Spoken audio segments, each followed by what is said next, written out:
While Black history celebrates the giants of the past, like Billie Holiday, Martin Luther King, and astronaut Mae Jemison, it also salutes those aspiring giants who are making history today.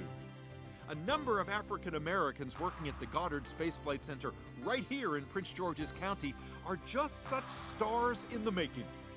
We salute them as they reach for the heavens.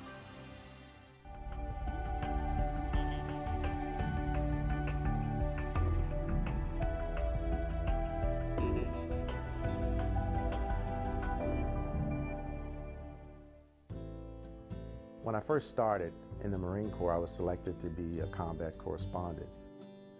And so I actually went to school to be a journalist. And so I very early in my career started working to feature people in what they were doing. So one of the things I've tried to push, especially here at Goddard, is to tell those amazing stories about those people. So as we, for example, focus on Black History Month, we'll see stories of African Americans that have made major contributions. But I didn't particularly know at the time that business people also had a role at NASA. And I'm really interested in how satellites can help people's lives in practical ways in Africa. And the design work gives me the opportunity to, I guess you could say, flex my artistic muscle. Sometimes you have to dream bigger and reach out farther to find those examples. And this diverse group of individuals all come together to accomplish the many missions that make up the Goddard Space Flight Center. My role as an aerospace engineer here at NASA's Goddard Space Flight Center includes the design, fabrication, building, and testing of spaceflight hardware. One of the exciting projects that I'm working on is the Lunar Reconnaissance Orbiter. It's the first mission going back to the moon since astronauts went there several decades ago. I also have the duties of designing some of the electronic hardware enclosures, which meant I had to do a lot of thermal and structural analysis to make sure that the hardware that's flying on the satellite would not overheat or break. Outside of work, I also get to pursue my other passion of athletics as a professional arena football player. In order to thrive, I have to do a lot of time management, and that's something that you have to master in everything that you do, and you have multiple passions and you can't focus on one particular one. One of the things a lot of people don't know about me is I also am a pretty good artist, and the design work gives me the opportunity to, I guess you could say, flex my artistic muscle in coming up with a lot of creative and unique designs in order to further NASA's mission. I didn't necessarily excel to the top of anything I did, but one thing I tried to do was make sure that I worked harder than the people around me. Sometimes the things you do now, you may not have the foresight to realize is setting you up for something great down the road. So you always try to do your best in everything you do.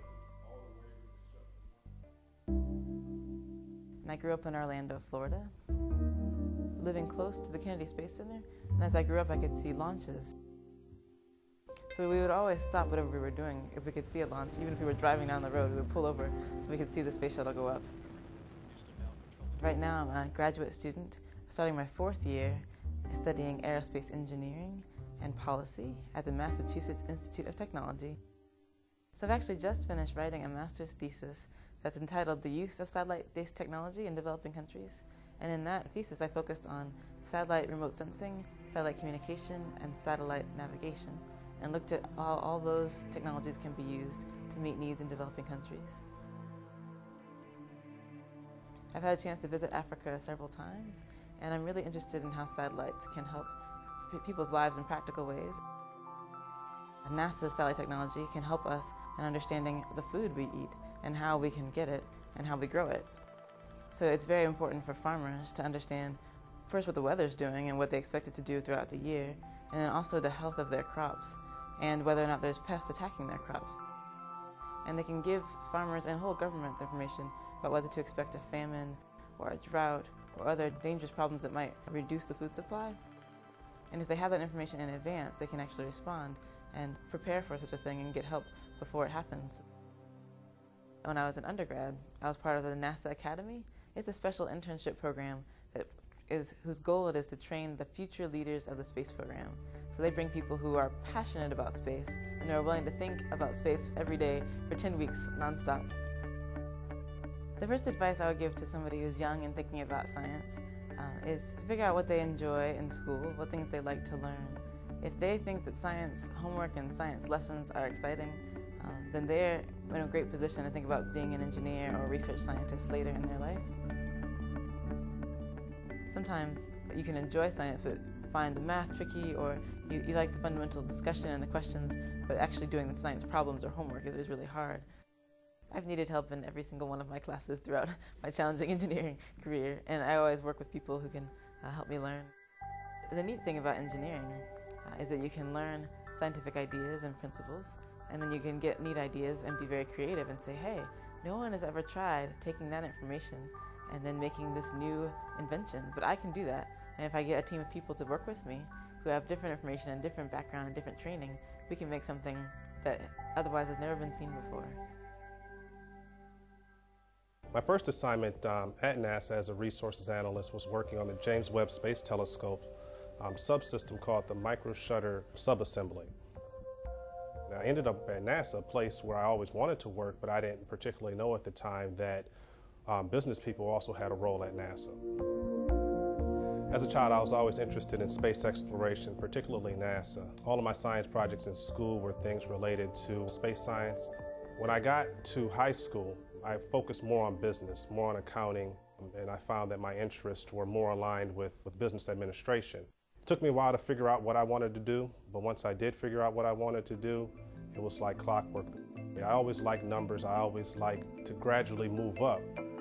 What excites me most about my job is the level of responsibility that I have, being responsible for a whole lot of money. Initially when I started, I gradually kind of moved up.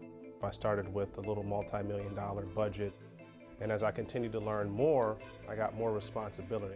You don't have to be a technical expert or an engineer or a scientist to work for NASA. I'm working in business and I love working here. You're a part of the team just as much as a scientist or an engineer, and you have your place at NASA. Part of my job is to help other employees do their job by giving them the tools that they may need. For myself, I am blind, and so I use assistive technology to help me complete assignments on the computer or interact with others. I received my undergraduate degree from the University of Arkansas. That was a big accomplishment for me because I originally grew up in a neighborhood that was challenged or plagued by either violence or poverty. Being in Arkansas or in a place where you don't necessarily have real immediate role models around you that look like you, who are in those fields of science and engineering, that sometimes you have to dream bigger and reach out farther. If your goal is to become an engineer and work at NASA, contact our education office. Get plugged into programs that are targeted to minorities or students with disabilities, because those are the programs that will address those challenges that you'll face, because somebody is ultimately going to believe in what it is you want to do.